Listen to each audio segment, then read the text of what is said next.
менин оозумду чымчыды деди да. Оозун мынантип алып, эки колун мынантип салып алып, оозун чымчып, муррап, чымчыптыр.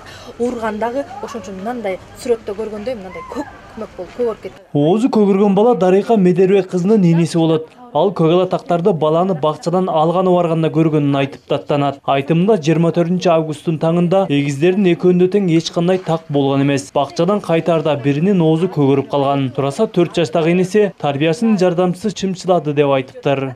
Не болгон десем, буну чагып алыптыр деди. Чагып алыптыр дегенден мен ишенбей, кантип чагып алат десем, мына деп, ишенбесеңиз мына караң деп Жонун футболкасын ачып туруп, Жонун көрсөттү. Жонундагы чакканы башка, чиркейлер чакканы башка, оозундагы көгаласы башка да, башка цвет болуп көрүнүп турат. Ал бала Ош шаарындагы номер 48-Гүлдесте балдар бакчасына барат. Бакча жетекчилиги жогорудагы окуяга тарбиячылардын тиешеси жок экендигин билдирет. Айтымдарында ооздун чымчылоо реалдуулукка жатпайт. Азыр аны далилдөө максатында тарбиячынын жардамчысы адвокат жалдаган. Мен чай бергенде энди 40 бала. Ар бирине оозуна карап турбайм, коюп берем. Ичип ойнап отура, пока мен бакалда жыйнагынча, ул бала кылып суруп алган да. Мен ошондой деп ойлодум. Но на теле у него были укусы комаров, вот покраснения. И я так поняла, буну мындай кылган экен, берген реакция берип барды, бер шекилди деп, мен ошондой деп ойлодум. Адвокат жалдап алышып, адвокаты психолог алып барганбы, бир немеге алып барганбы, билбейм. Чоң атасы экөө барса, немесине укамы баканын сүрөтүн көрсөттүр укама. Көрсөтсө, баканы укам чымчык деп коюптур. Эми чымчык деп коюптур дагы, анан атын сураса, баягы жаш бала чоң атасынын көзүнчө эркелегенби, атын айта албай коюптур. Өзү 4 жашар бала. Анан ал деген, анан ошого псих деген жыйынтык чыгарып коюштур алар. Эми 4 жашар баланы кантип псих деп жыйынтык чыгарат?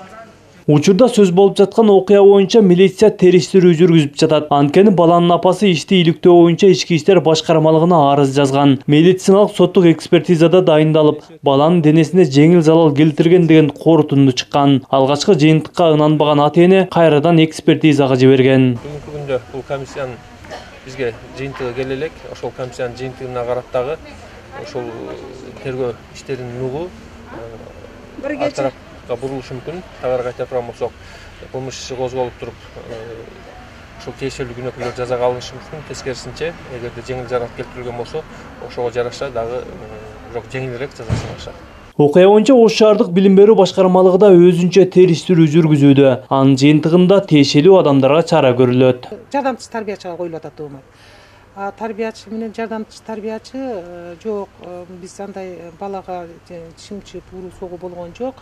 Муну биз дароо эле врачтарга көрсөттүк, дарыгерлерге көрсөтсөк, бул ушул учук, аллергия сыяктуу деп ушундай деп айтты деп атат. Анан бул баланын ата энеси менен да мен энеси менен жолугушуп сүйлөштүм. Эми азыр иликтөө иштери жүргүзүлүп жатыптыр, жана тийиштүү органдар тарабынан. Эгер алар жыйынтыгын бере турган болсо, ошол жыйынтыкка карап мыйзам чегинде биз буларга чара колдонобуз. Балага залал келтирүү фактысы быйыл Ош шаарындагы 3 бакчада катталды. Акыркысы август айында болгон эле. Бакчада баласын муундуруп өлтүрүүгө аракет кылган 26 жаштагы келин 12 жылга соттолгон. Марат Акимбек уулу, Ажыбай Пайзетдин уулу, Айкөл Олжобай уулу, Т-Медиа Групп.